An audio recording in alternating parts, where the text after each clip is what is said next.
네, 김세라의 법률 톡톡 시간입니다. 김세라 변호사 나오셨습니다. 어서 오세요. 안녕하세요. 김세라 변호사입니다. 네, 잘 지내셨나요? 네, 잘 지내고 있습니다. 날씨가 추워져서 맞아요. 네, 몸 따뜻하게 하면서 잘 지내고 있습니다. 정말 지난주까지만 해도 여름 같았는데 그러니까요. 이번 주부터 갑자기 진짜 초겨울이 시작된 것처럼 너무나 쌀쌀해졌는데 또 저희가 이제 다음 주부터 개편을 맞아서 이제 동해안이 위클리 방송으로 바뀌게 됐습니다. 네. 그러면서 지금 이번 주에 고정 코너들 다 마지막 인사를 하는 중인데 이 법률 톡톡을 또 살펴보니까 네. 시작했던 게 2018년부터더라고요. 그러니까요. 네, 지금 8년을 방송국에 와서 전 드는 생각 도대체 내 나이가 몇 살이야? 이런 생각이 드는 거예요. 네, 네. 정말 오래 방송했습니다. 저도 사실 그렇게 오래 된지 몰랐는데 지금 내가 몇 살이야? 이 생각이 똑같이 들긴 했습니다. 시간이 정말 빠르게 흘러가는데 네. 그동안 우리가 이렇게 라디오 방송을 하면서 정말 많은 주제들도 다뤄왔잖아요. 네, 정말 저도 준비하면서 많이 배우고 공부도 했고요. 거의 생활법률 관련해서는 법률 톡톡에서 웬만한 주제는 다 다루었지 않을까 맞습니다. 싶을 정도고, 네. 또 기억나는 거는 우리가 지금 이런 법이 필요하다, 음. 이런 사회적 문제가 있다라고 방송하고, 그 다음에는 이런 법이 제안이 됐다, 네. 이렇게 방송하고, 그 다음에 통과가 됐다 방송하고, 그리고 시행되고 나서도 이 법이 이렇게 시행돼서 이제 집행이 되고 있다, 이렇게 방송하는 것들이 있었거든요. 네. 그래서 그런 것들이 좀 오래 네. 법률 이거 톡톡을 했구나, 그런 생각이 들더라고요. 네. 오늘은 이제 포항의 이혼 전문 변호사로서 지금까지 많이 상담하셨던 또 중요한 주제들 가져오셨다고요? 네. 사실은 제가 서울에서 변호사 일을 한 5년 정도 하다가 내려왔었는데, 네. 이러니 또 내 나이가 몇인가 생각이 드는데, 서울에서는 사실은 이혼소송 많이 하진 않았었거든요. 근데 이제 포항에 내려와서 개업을 하면서는 여자 변호사 수가 포항은 많지가 않고, 네. 저도 변호사긴 하지만 가정을 꾸리고 아이도 있는 그런 상황이다 보니까 이제 이혼소송 관련해서 많은 분들이 찾아주시면서 이혼소송을 가장 많이 하게 됐고, 지금은 이혼 전문 변호사가 된 것이거든요. 네. 앞으로도 많이 할 것 같아요. 그래서 오늘은 마지막 방송인데, 이제 제가 제일 자신 있고 전문 분야인 네. 또 그런 이혼소송 관련한 그런 정보를 알려드려야겠다 생각을 했고, 네. 또 요즘 상담해보면 유튜브나 인터넷 찾아보고 좀 잘못 알고 이렇게 오시는 분들도 많이 계시더라고요. 네. 그래서 이렇게 오늘은 그걸로 준비를 해봤습니다. 네. 또 언젠가는 그 결혼 전문 변호사로서 또 그러니까. 활동하는 날을 기대해 보겠습니다. 일단 이혼 소송이라고 하면 우리가 뭘 가장 중요하게 생각을 해야 하나요? 이혼 소송은요, 어떻게 보면 굉장히 특이한 소송이에요. 네. 왜냐하면 뭔가 완전히 이기고 지는 게 없는 소송이거든요. 다른 민사소송 같은 경우는 승소와 패소의 구분이 나름 명확하거든요. 네. 돈을 얼마 준다든지 부동산을 인도한다든지 이렇게 되는 건데, 이혼 소송은 그런 게 없어요. 왜냐하면은 이혼은 이혼을 할지 말지만 다루는 소송이 아니거든요. 네. 오히려 다른 쟁점이 더 중요하거든요.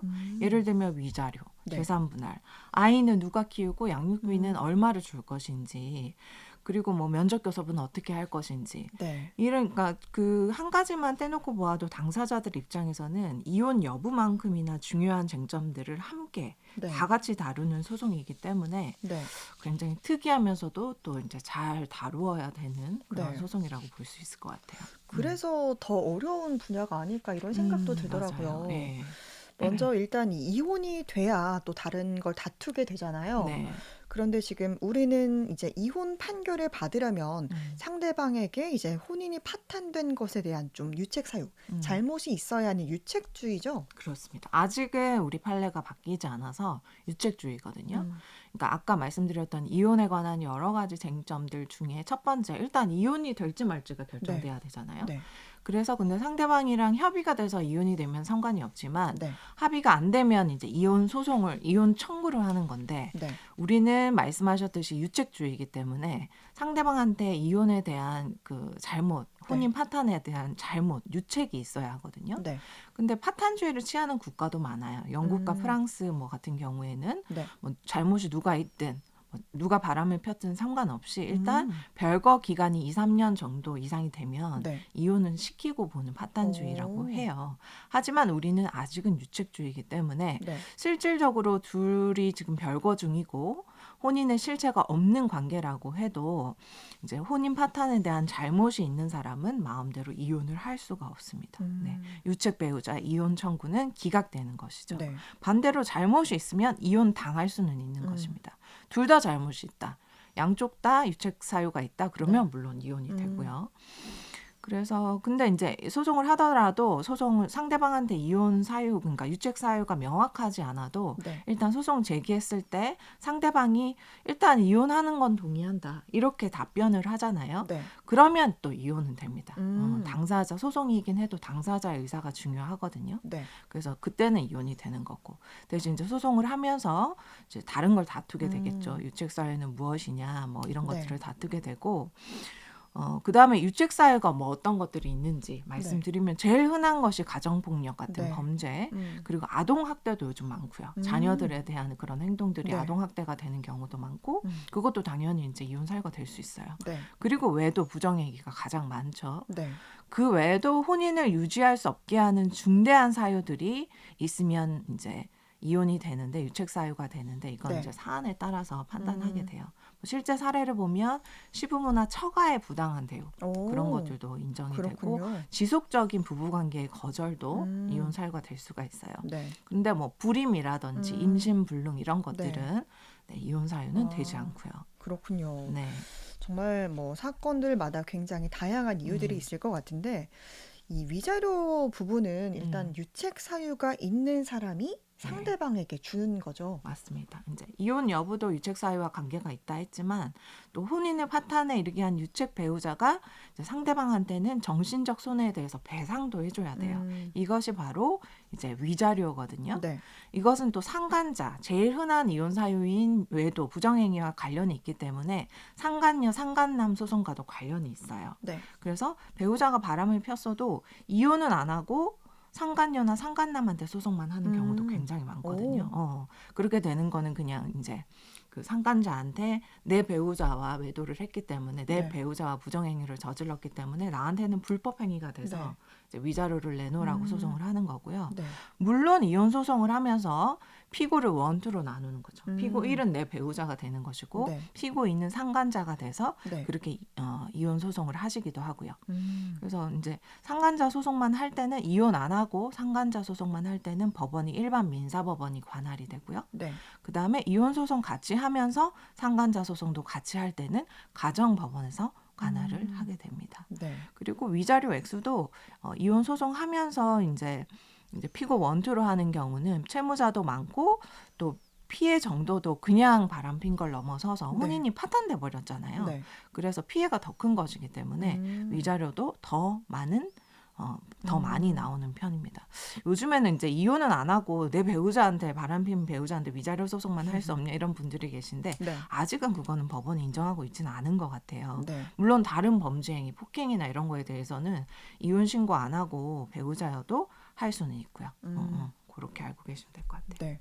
이렇게 근데 피고 1, 2로 나눠서 하면은 이제 변호사 입장에서는 준비할 서류가 더 많아질 것 같네요. 근데 이제 사유가 딱 한 가지잖아요. 네. 이혼에 이르게 한 사유도 외도고, 그다음에 상간자 소송의 이유도 외도기 때문에 어떻게 보면은 그 당사자분들 입장에서 소송을 한 번에 하시는 게 훨씬 낫죠. 그렇군요. 네, 통일해서. 네, 위자료 관련해서 살펴봤는데 그럼 재산 분할 문제 관련해서는 우리가 좀 어떤 것들을 알아둬야 됩니까? 재산 분할 문제 관련해서도 잘못 알고 계신 것도 많고 워낙 다양한 쟁점이 있어요. 그리고 제일 중요해요. 어떻게 보면 제일 중요한 게 당연하고요. 그래서 이제 직접 변호사 상담을 받았을 때만 아실 수 있는 것들 몇 가지를 알려드리면 이제 실질적 이제 혼인 파탄 시 기준으로 재산 분할을 하는데 그 기준 시점은 이혼 신고, 이혼 판결 날 때 기준이 아니에요. 그럼요. 실질적으로 별거에 들어갔을 때, 혹은 실질적 혼인 파탄 시가 되니까 소송 시작했을 때. 그래서 그때 기준으로 재산 분할을 하는 거다 이렇게 생각하시면 되고 네. 그래서 소송하면서 내가 가지고 있는 돈도 다 팔아치우고 없애고 이래도 아무 소용이 없어요.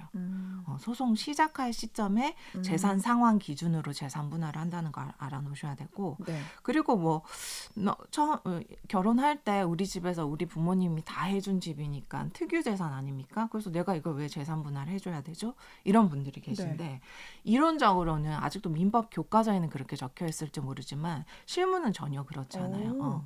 완전 100% 내가 뭐 결혼하기 전에 모은 가져왔던 거라도 혹은 상속받은 네네. 거 부모님이 해주신 거라고 해도요. 네. 혼인 기간이 어느 정도 유지가 되면 재산 분할을 해줘야 돼요.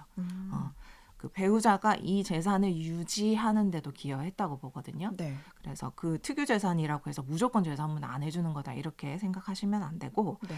그리고 내가 배우자인데도 월급이 얼마인지도 모르고 그다음에 재산이 뭐 있는지도 모르고 이런 분들 상당히 많이 계시거든요. 근데 소송을 하면은 어느 정도는 조회를 할 수가 있어요. 월급이나 퇴직금이나 보험이나 그런 계좌나 주식이나 이런 거 다 조회는 할 수 있어서 네. 소송하시면서 조회해서 재산 분할 받으시면 되고요. 그다음에 이제 그래서 분할 비율은 혼인 기간이 어느 정도 되는지 네. 그리고 혼인 생활 중에 그 이제 경제적 기여 정도가 어떤 상황인지에 따라서 분할 비율이 뭐 5대5라든지 4대6이라든지 이렇게 정해질 것이고요. 그리고 이제 재산 분할 이제 소국 재산 그러니까 채무 관련해서 이제 내가 우리 부모님한테 우리 형한테 빌려준 돈이니까 빌린 돈이 있잖아요. 네. 그거는 나의 채무니까 재산 분할해서 감안해줘야 되는 거 아니야 이렇게 하시거든요. 네. 이자도 꼬박꼬박 입금되고 이렇게 하시는 분들도 계신데 네. 가족 간에는 그런 이제 뭔가 차용증을 쓰고 하신다고 해도 잘 인정은 안 돼요. 그렇군요. 가족 간에는. 그래서 그런 부분은 대부분은 이제 빠진다는 거를 알고 계셔야 되고 그리고 내가 이제 남편 이런 큰 채무가 대출이 있는지 몰랐어요. 이런 분들도 네네. 계시거든요. 그래서 네. 소송하면서 알게 돼서 이걸 왜 내가 재산 분할해서 감안해줘야 되냐라고 하시는 분들도 계신데 네. 그렇다고 해도 일단은 되는 거예요. 일단은 그 사람이 주식이나 뭐 도박이나 이렇게 탕진을 위해서 만든 채무가 아니라면 일단은 그 시점 기준으로 실질적 혼인 파탄 시점 기준으로 재산 상황에서 채무가 있다면 그건 소국 재산으로 인정은 됩니다. 그러면 도박 같은 경우는 이제 인정이 되진 않는 건가 그렇죠. 보네요. 완전 개인적으로 탕진한 재산, 그 탕진을 위해서 만든 채무 그런 것들은 이제 재산 분할에서는 책임지지 않으셔도 돼요. 그 부분은 다행이네요. 그렇죠. 네. 그리고 이제 또 살펴볼 부분이 친권, 양육권 문제도 굉장히 또 중요한 부분인데 그렇죠. 이 부분은 어떤 것들을 또 알아두면 좋을까요? 많이들 잘못 알고 오시는 게 제가 애들 키우고 싶긴 한데 저는 소득이 없어요. 저는 재산이 없어요. 뭐 저는 차가 없어서 못 키우는 거 아니에요. 이렇게 생각하시는데 전혀 상관이 없고요. 경제력이나 내 집안의 그 경제적 수준과는 상관이 없고요. 제일 중요한 건 아이와의 애착관계. 그동안 주 양육자로 키운 사람이 누구였는지. 아이가 누구한테 가서 크면 좋은지를 제일 먼저 보신다고 하면 되거든요. 그래서 이제 소송하면서 가사 조사라는 걸 하기도 해요. 그래서 가사 조사관이 가서 아이의 입장을 물어보기도 하고 아이 그 양육 환경을 보기도 하고 그렇게 하고요. 근데 아이한테 막 이렇게 아이한테 말 시켜서 저 아빠랑 살고 싶어요 이렇게 녹음시켜서 막 내시는 분들 계시거든요. 그런 거는 오히려 법원에서 싫어해요. 효과도 없고요. 왜냐하면 미성년자한테는 그런 거를 강요시킬 수가 있기 때문에 그렇게는 안 하시는 게 좋고요. 가사 조사를 통해서 아이한테 이제 좋은 환경에서 크게 되는 것이고 물론 한 고등학생 이상 된다 그러면은 이제 입장을 쓰기도 하거든요. 하지만 어린 아이 같은 경우는 이제 그렇게 시키시면 더 좋지 않고요. 그래서 주로 이제 엄마가 양육자로 결정이 되죠. 대부분의 소송에서 이제 엄마가 인정되는 경우가 훨씬 많기는 합니다. 그리고 양육비는 제일 중요한 게 월 소득 기준이에요. 양육비 줘야 되는 양육비 채무자가 한 달에 얼마 버는지를 보고 네. 양육비를 정하거든요. 그래서 초기 상담 시엔 제가 버시는 거에 한 20% 선에서 생각하시라고 하거든요. 네. 월 소득의 20% 선에서 아이 한 명당 양육비 주셔야 된다.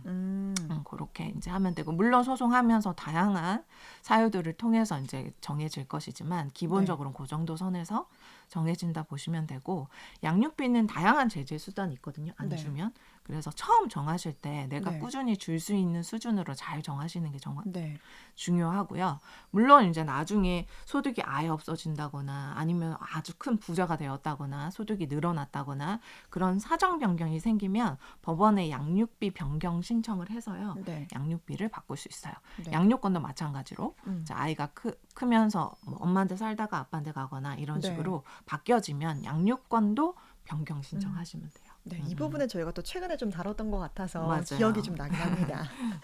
또 얼마 전 이제 대법원에서 파기환송된 최태원 노소영 이혼 소송이 또 큰 이슈였잖아요. 그렇죠. 세기의 이혼이라고 맞아요. 하죠. 그래서 오늘 이혼 소송 말씀드리니까 간략히 말씀드리면, 이제 2025년 10월 16일에 대법원이 판결을 했는데, 이제 파기환송, 일단 항소심 2심의 판결이 잘못됐다는 기본적인 취지로 다시 돌려보냈어요. 다시 판단해 이렇게 돌려보내는 게 파기환송이거든요.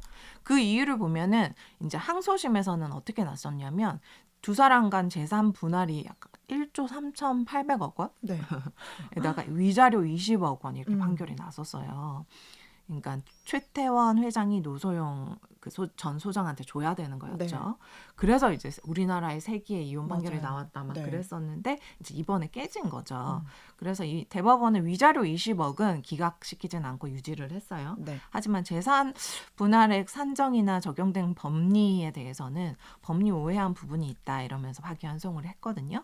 그 이유를 보면은 이제 SK 주식 등 보유 재산을 일단 특유 재산으로 봐서 분할 대상에서 제외를 했고, 그래서 이제 재산 분할이 낮아진 것이고요.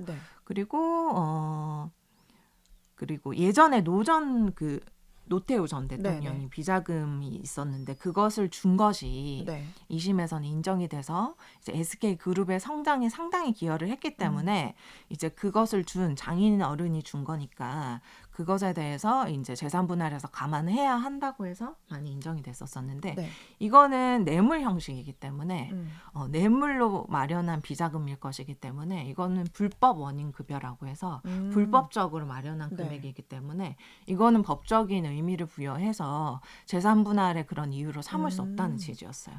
그러다 보니까 이제 이번에는 많이 재산 분할이 확 이제 줄여라는 취지로 파기환송했고, 아마 2심에서는 돌아간 2심에서는 그런 식으로 판결이 날 가능성이 커 보입니다. 정말 이렇게 이제 법률 톡톡을 통해서 정말 다양한 이런 뭐 이슈들, 사건들, 법률적 상식들 저도 많이 배우는 아주 유익한 시간이었습니다. 그동안 정말 감사드리고요. 수고하셨습니다. 수고하셨습니다. 김사라 변호사와 함께했습니다.